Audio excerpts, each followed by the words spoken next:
The next item on the agenda is the proposed letter of support for a seasonal restaurant to use gray water systems. I think the council's had the time to review this. Gray water has, gray water, let's let it clear out a little.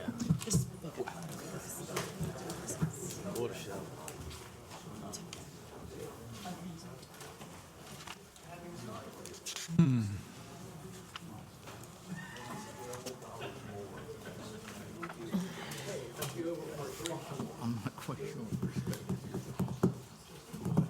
I don't know what perspective you're looking for.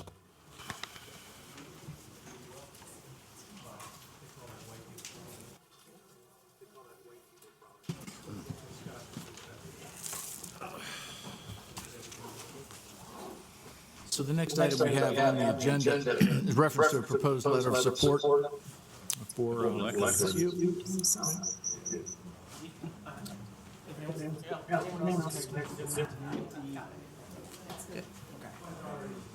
We're good now, John. we good? Great. Proposed letter of support for a seasonal restaurant to use gray water systems. All the way in the back. Yeah, I see it back there. The gray water systems.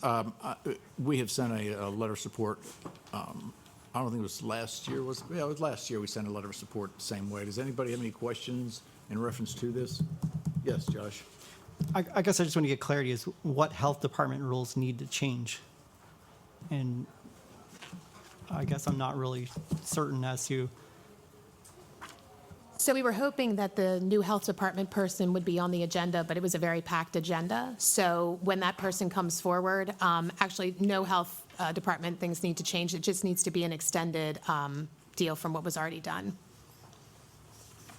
I guess as far as that, I kind of want to know what discharge is actually happening, if there is any. Yeah. There is no discharge. It was in a holding tank.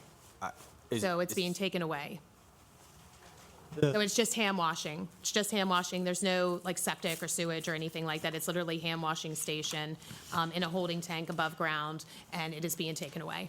Then the individuals who are washing the hands, that's the public and the staff. Correct. I think there was a sink, as long, as a regulation as well. So yes, that's all and it's getting pumped out. I think it was like once a week or, as needed or whatever. So it's technically not just draining. No, not at all. Not at all. Okay, so they're taking it away and they're disposing of it properly. Of the gray water, correct. They're just looking for permission to do this, To continue doing that. to continue doing this at their restaurant. Correct. Okay. I think the other issue was that I've got the copy of the Maryland Association of Counties put together their when their affiliate came and testified unfavorable on the bill last year. The issue was with, first of all, the definition of gray water is not. Right. We defined that, and it is now no longer. It is not a statewide bill. It is a local bill. So that was one of the biggest issues. And then I guess the issue as far as are there any changes as far as the health department or health? I know each county, of course, has their own individual health department rules sometimes on these things. I guess the difference as far as are they able to wash hands legally in the space, or is that a health code violation that I don't? That's what I was trying to get clarity from. From what I've understood, no, and I think that's why you all did the letter of support already. Yeah, it was different from last year. Yeah. Does the bill have to say on a former dredge site? Couldn't it just say in a Right. remote area and? Yeah. Well, I think it could, yeah, I mean, yeah.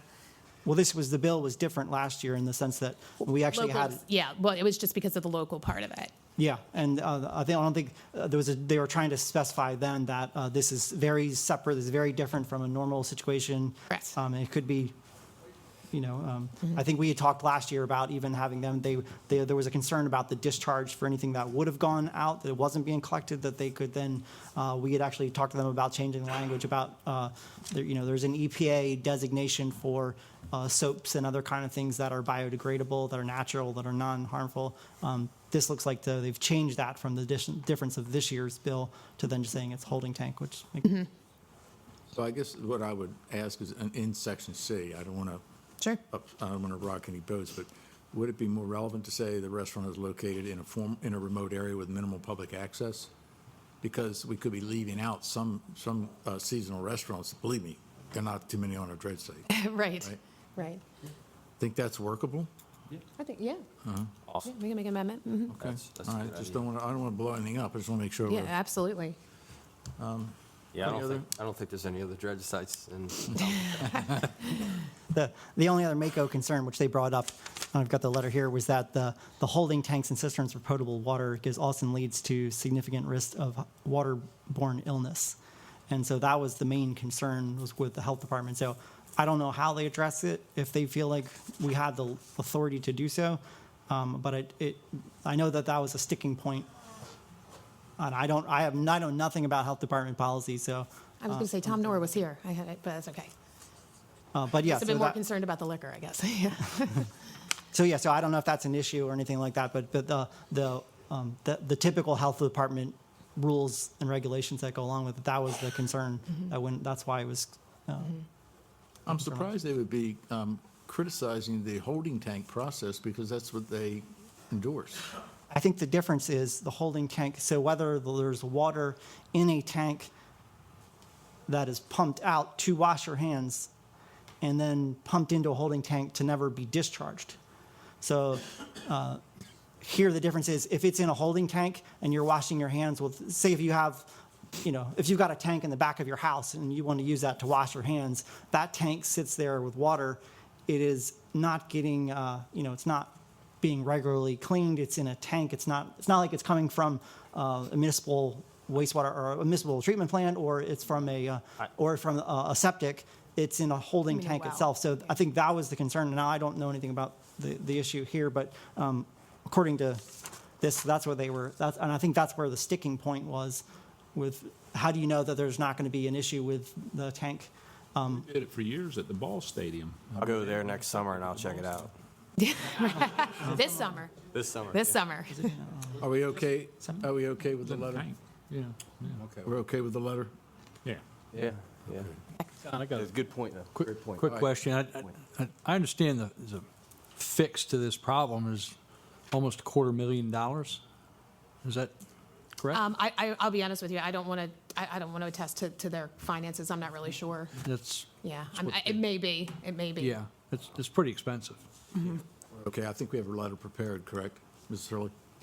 Sorry? We have a letter prepared. We do, yes. It's in your brief book. Next item on the agenda is a letter of support to allow Sunday hunting. James, you have the floor, pal. Oh, I do? If you'd like it. If not, you can Kick the can. give it up, Yeah, I mean, release it. does anybody have any questions about it? About I know, Sunday from what I hunting? understand, we're just changing times, we're expanding the Yeah. hours, and I wanted to really say, and there are a couple of still here, I'm glad to see that. I'll tell you, it's not here, it's Annapolis. I don't know what's going on up there, but you have people who absolutely have no real, they have no workings whatsoever in Wicomico County whatsoever, but they fight tooth and nail to keep us from expanding 2 more hours of hunting on a Sunday in Wicomico County. I just don't get it. So that's where it starts. So, I hate to tell you that, but if you have people who are willing to travel, you may need to go there Right. when the bill's on the floor, however they do it, or it's in committee, and sort of share your same concerns you did today. But that's the sticking point right there, how it always has been. So Yeah. are we okay here?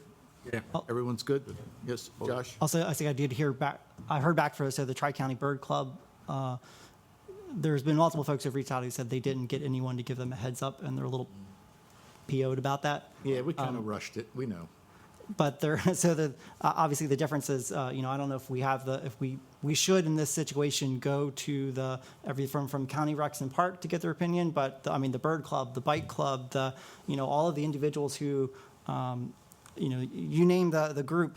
The Farm Bureau is another one that, the one who complains the most, and I've sat in these hearings in Annapolis for years, the ones who complain the most are the farmers, because there's individuals coming across their land and they didn't expect to be coming across.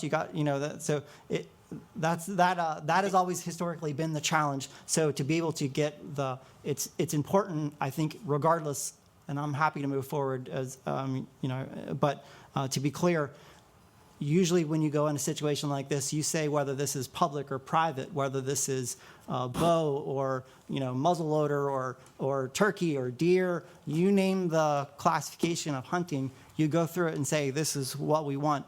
From what I'm understanding is this is not a simple change. This is a whole 9 yards. We want Sunday hunting regardless, which, say what you will, if we don't interact with the individuals who are there to get who may be upset, by an unintended consequence. It's nice that we're moving forward in that direction, but I don't feel like we've done a good job in interacting with the public. And just like the liquor issue, if we don't do a good job in making sure that everyone who is who participates in, has been brought in and heard, we're going to hear it. I don't think that's good policy. So you can crop damage on Sundays, every Sunday, all year long. And I would like to say that most hunters, all hunters that I know, are all law-abiding citizens, and they don't cross people's lands without permission. I know that for a fact. And I know that there is a lot of money spent in the hunting industry. Every time you buy a piece of camouflage, there's a 20% tax on it. And it's expensive. It's an expensive sport. You can only, if you're working like I am, 5 days a week, sometimes Saturdays, you don't get the chance to hunt on Sundays. And you should absolutely have that opportunity to use your right to go out there and feed your family. If you want to go and shoot a deer and put it in your freezer and feed your family for the summer or the next winter because the price of beef has gone up 50%, then by God, you should be able to do that. That's none of my business. If I understand, the bird watchers, they don't want the hunters out there. But if you can find a hunter while you're watching birds, good luck, because they're wearing camouflage and they're going pretty remote. And most of the times it's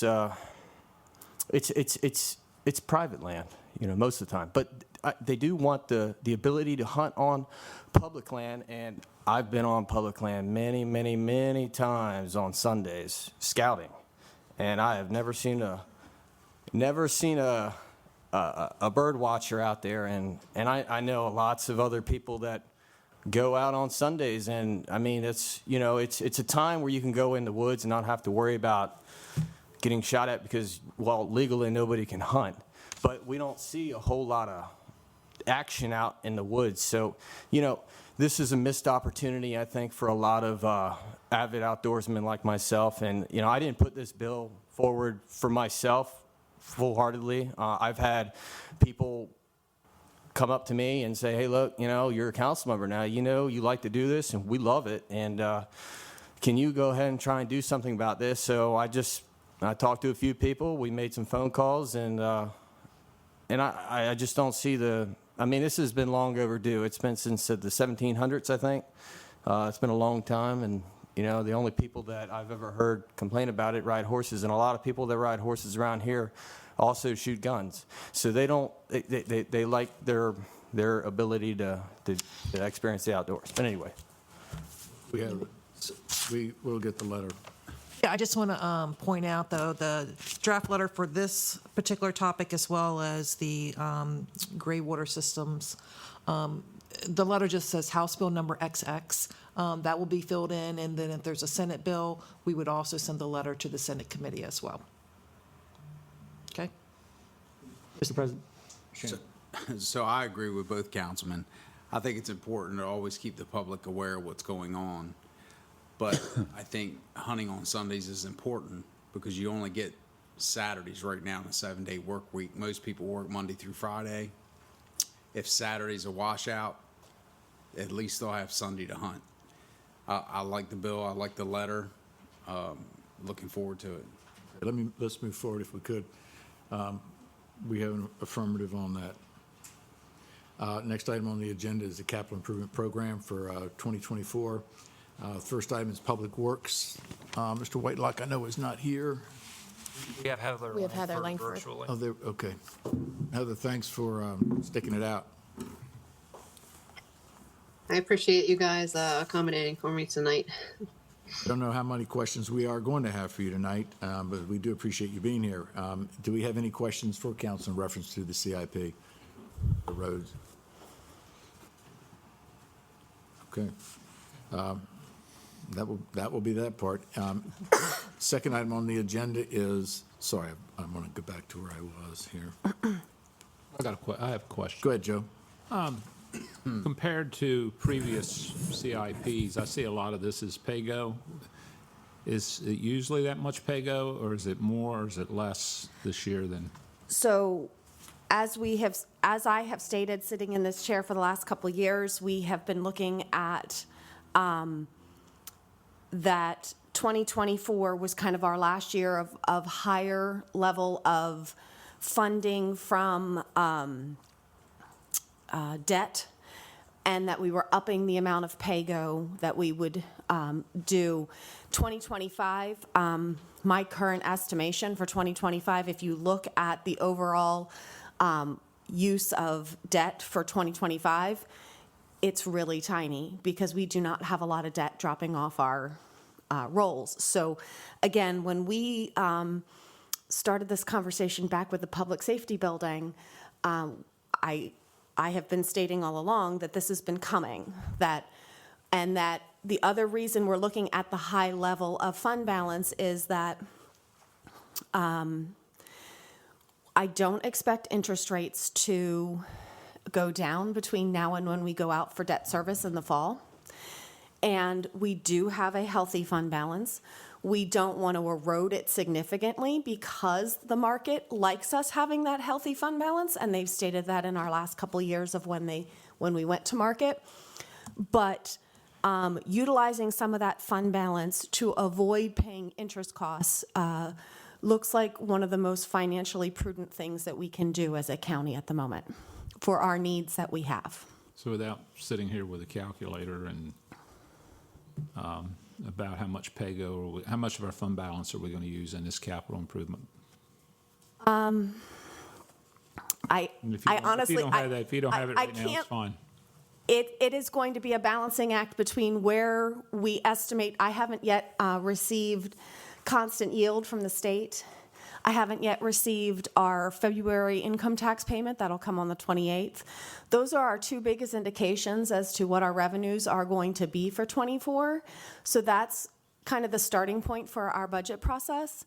So between that, how we want to utilize American Rescue funding that we still have available to us, how much fund balance we want to use, and where we're going to spend the recurring revenue that we have.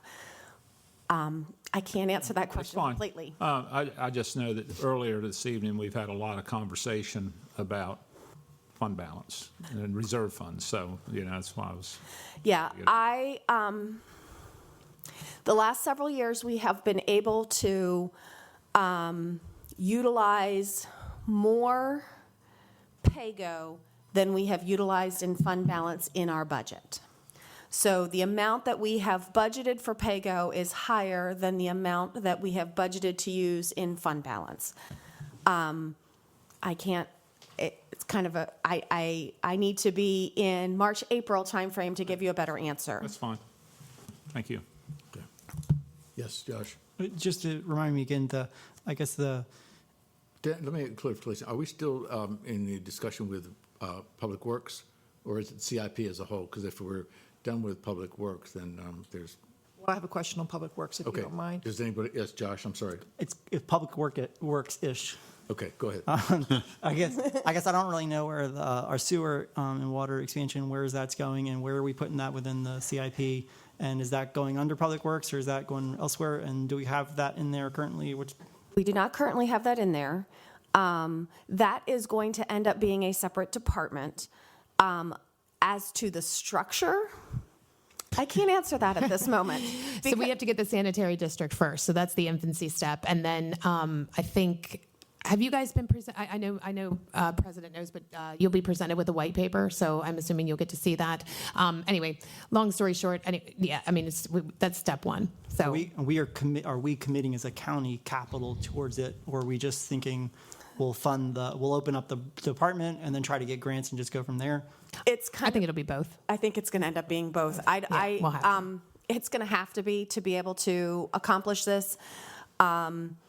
Having worked on the side of the city of Salisbury where they have water and sewer, the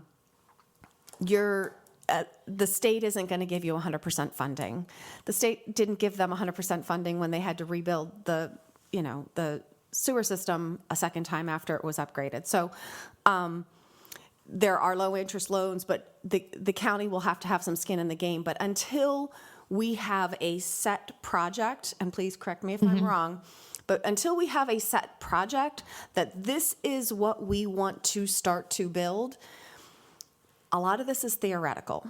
So we need to, as a county, determine what is the best place, what is the first place, what is the place we want to focus on, and then we have to find location, how many connect, all of those things, and that's all going to determine the structure that we create. Okay, and we're not putting a placeholder or anything like that? My concern with a placeholder is everybody's aware that we have a water and sewer issue. Any placeholder that I put in here, we're going to be criticized for either putting too low or too high. Gotcha. And so I can't win in that instance because I really don't have a crystal ball. So everybody's aware water and sewer is coming, but to kind of like some of these other projects that we kind of let council know about, until we have a firm estimate, it doesn't make sense to put a number in here because we are then striving towards a number that may or may not work.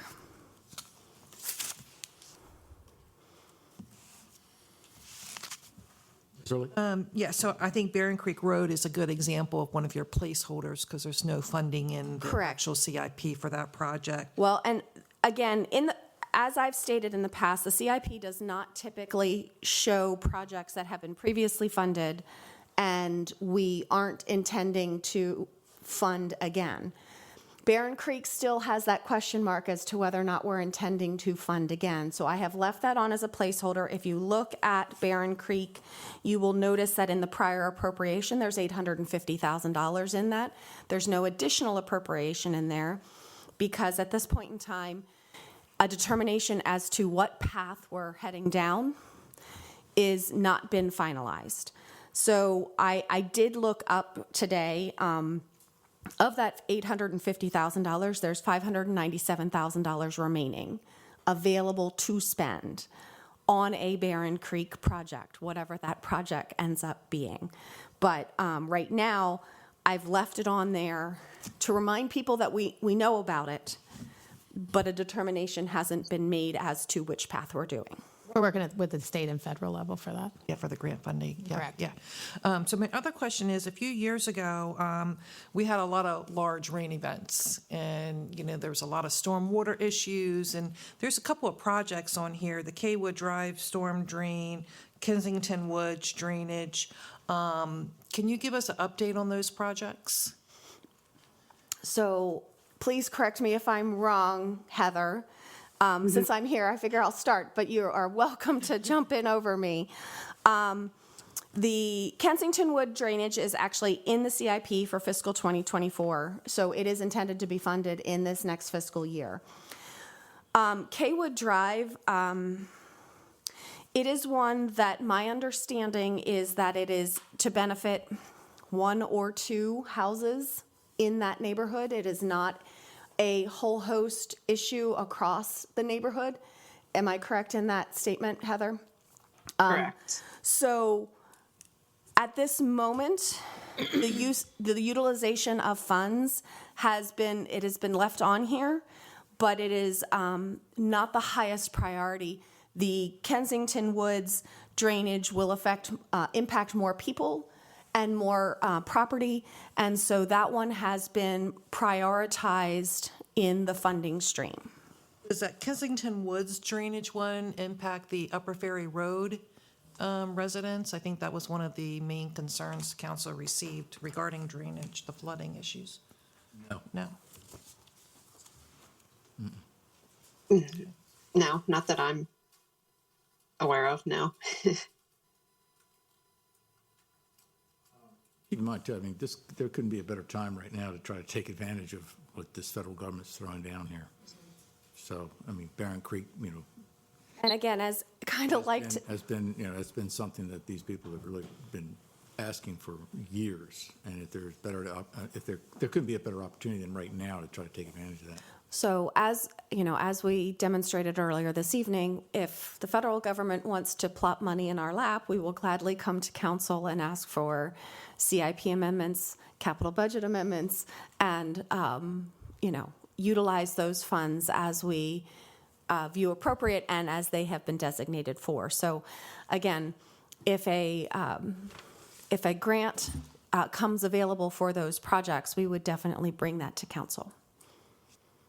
We have people who are looking for grants in that general direction, because no, we don't have a grant administrator yet. Are you suggesting that there are people in, or Heather? On specific projects, we're definitely looking for the grant, for grants, for infrastructure grants. Okay. Okay. I'm consistently diving and looking for grants, yes. Okay. The CIP as a whole, questions? Barron Creek, are we talking about that now? Can I mention anything about it? Sure. Just talked about it. Yeah, no. I just didn't want to. It's like, where were you last? Well, I've been here the whole time. It's just what I wanted to just make mention was if we're building the bridge back, is that going to impact the traffic on the highway? I don't know if you guys have talked with the state about that at all and done any studies on that. I mean, I'm just talking about it. So We're just replacing a road that's already there, that was already there. So, Right. It's a safety issue at this point. I'm more so concerned if a citizen is to roam back there or whatever, fall, whatever, we as the county are still held liable. So it's a dangerous situation. The road needs to be fixed. But we are trying, we have it in the ears of our delegates, senators, state senators and congressmen. So hopefully we'll be able to get some funds for that. It's beneficial for law enforcement, EMS. Right. Correct. the only thing I could say is, I don't have a problem with the bridge being built. There's one resident on there that lives really close, and he doesn't like the cars going by really fast. I don't know if there's any way we can deter the speeding on that road if it is to be built. I'll talk to the city. They're great at that. Yeah. Yeah. I But no, you are right. Yeah, Yes, he is yes, concerned it's- about it. Yeah. Yeah, he's real close to the house, Yeah. and we don't really want him to come back in here really upset at us. So if there's something that you guys can be proactive Yeah. about it. And honestly, James, I'm going to be this is not something that's going to happen within the next year. I mean, just honestly to tell you, this would be funding that we would get probably this time next spring, maybe. It's really a project that is in our mind, but it's kind of on the back burner at this point. And so, again, this CIP does not anticipate any additional funding. We have left it on the list for the reasons previously stated. Yep. But if we achieve additional funding and make a determination as to which route we're going exactly, how it's being built, all that kind of stuff, and the cost, this would be amended and/or be updated in the next version. Thank you. The only question that raises is how are you going to ask for grant funding if you don't have any idea what the cost is?